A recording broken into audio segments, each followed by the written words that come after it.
Selamat bergabung di channel Radiasi Positif, channel yang membahas berbagai tema sosial, dianalisa dari perspektif out of the box dari sudut pandang dimensi berbeda. Diharapkan akan menghadirkan pencerahan dan menjadi pedoman untuk menilai dengan logis dan bijak. Sebelum kita melanjutkan ke pembahasan tema berikut ini, jangan lupa untuk like dan tentunya klik tombol subscribe.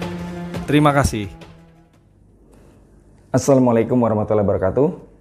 Kembali bertemu dengan saya Irfeldi.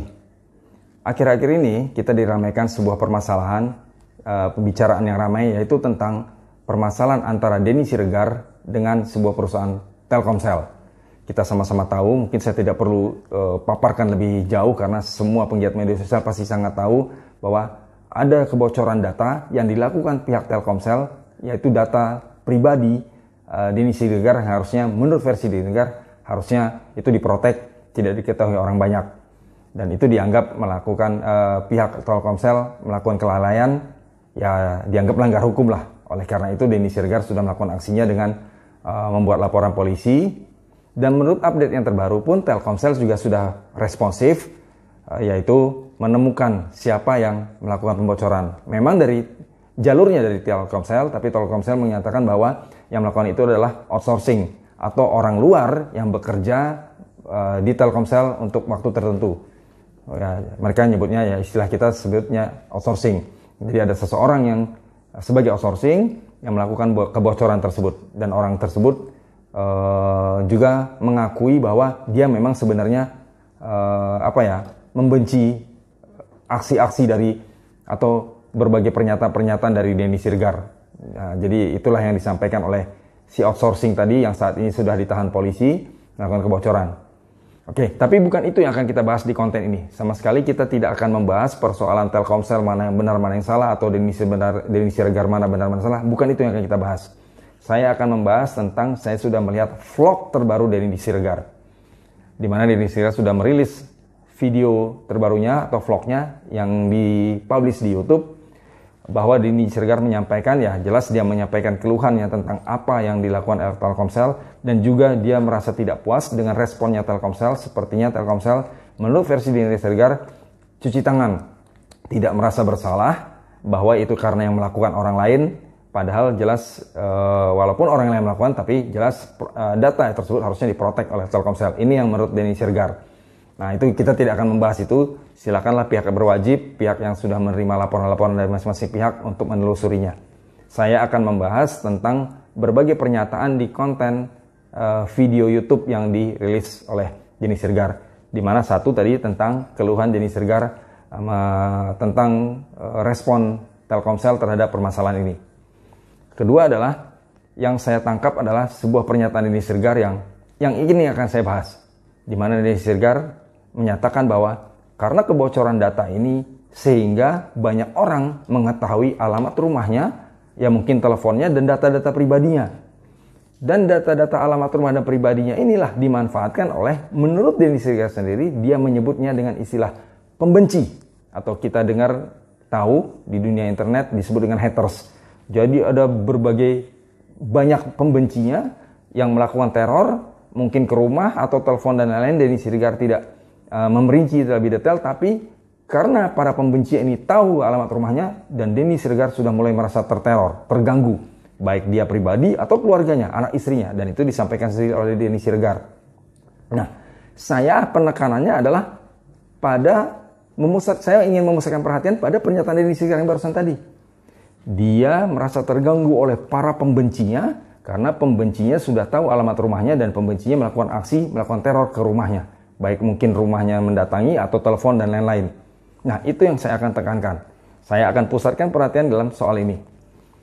Bahwa hikmah yang saya ambil adalah Denny Siregar sebagai penggiat media sosial, atau mungkin banyak orang bilang istilahnya sebagai buzzer, sering membuat pernyataan-pernyataan kontroversi.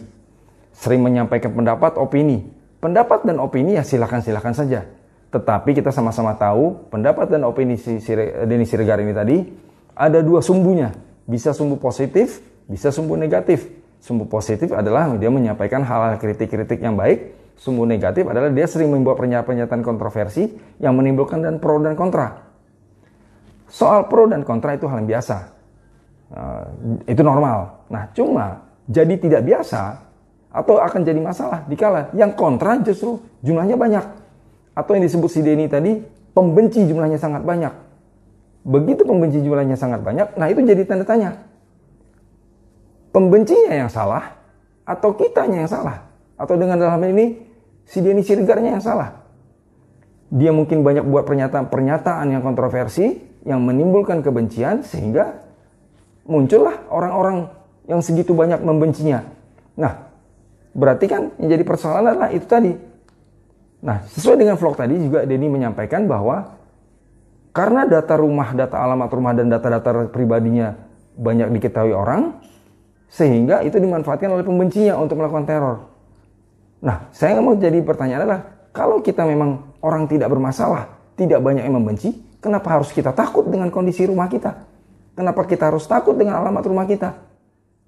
Ketakutan tentang alamat rumah dan alamat rumah ini dimanfaatkan oleh pembenci untuk melakukan teror, bukan itu yang kita bahas. Kita harus introspeksi ke dalam sebagai buzzer.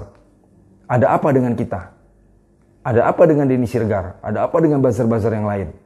Apakah memang selama ini sering membuat pernyataan-pernyataan, opini-opini atau pendapat-pendapat yang subjektif dan kontroversi, atau memang membuat pernyataan-pernyataan hal negatif sehingga terpicunya banyak orang yang menjadi pembenci?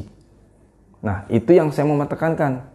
Artinya justru kita akan mengajak Denny Siregar dan juga semua, mungkin ya termasuk saya, untuk introspeksi diri. Silakanlah membuat pernyataan-pernyataan. Karena negeri ini memang butuh orang-orang yang kritis, tapi jangan tendensius atau jangan membawa hal-hal yang provokasi yang justru membuat negara ini seperti cacing kepanasan, nggak bisa diem karena orang-orang seperti buzzer-buzzer inilah yang membuat pernyataan-pernyataan yang kontroversi, membuat setiap hari di kalangan rakyat panas, saling berdebat, bertengkar karena dipancing oleh pernyataan-pernyataan dari para buzzer-buzzer ini. Sebagai penutup, dalam hal ini sebenarnya saya bukan memusatkan persoalan kepada apa yang terjadi pada Denny Siregar, tapi saya ingin mengambil hikmah, poin utama, garis besar yang bisa jadi pedoman kita semua, baik para buzzer atau kita juga orang-orang biasa yang sering membuat pernyataan-pernyataan, sering membuat status atau postingan-postingan di media sosial. Agar silakan kita menyampaikan pendapat, tapi berhati-hatilah. Dikala kita merasa ketakutan akan data kita, ketakutan akan hadirnya para pembenci, sebenarnya bukan persoalan itu. Bahwa sebenarnya itu pembuktian bahwa memang kita ini bermasalah. Kita jadi harus tahu bahwa semua itu terjadi dikarenakan ulah kita sendiri. Jadi intinya poinnya adalah saya mau mengingatkan kepada kita bersama, kepada para penggiat media sosial, baik yang aktif di dunia media sosial sebagai buzzer atau kita yang sekali-sekali membuat postingan status-status, supaya berhati-hati menyampaikan pernyataan-pernyataan. Saya pikir tadi persoalan Telkomsel dan Denny Siregar tadi sebenarnya bukan persoalan Telkomsel membocorkan data, karena Denny Siregar reaktif dikala para pembencinya bereaksi dan mengganggu kenyamanan dia. Jadi itu yang membuat Denny Siregar menurut saya bereaksi keras, bukan persoalan bocornya data. Jadi kalau ada bocor data tapi tidak ada apapun, sebenarnya mungkin Denny Siregar diam-diam saja. Tapi dikala kebocoran data tersebut dimanfaatkan oleh pembencinya dan pembencinya melakukan teror, disitulah mungkin Denny Siregar merasa gusar. Dan itu mungkin saja terjadi oleh kita. Jadi persoalannya bukan pembocoran data menurut saya, tapi dikala memang kita mengumpulkan begitu banyak pembenci karena ulah kita sendiri. Demikian saya sampaikan. Saya yakin teman-teman memahami apa makna dan maksud dari konten ini, kemana arah saya membicarakan tentang persoalan Denny Siregar ini, dan maksudnya apa, tujuannya apa yang bisa diambil hikmahnya. Demikian, wassalamualaikum warahmatullahi wabarakatuh.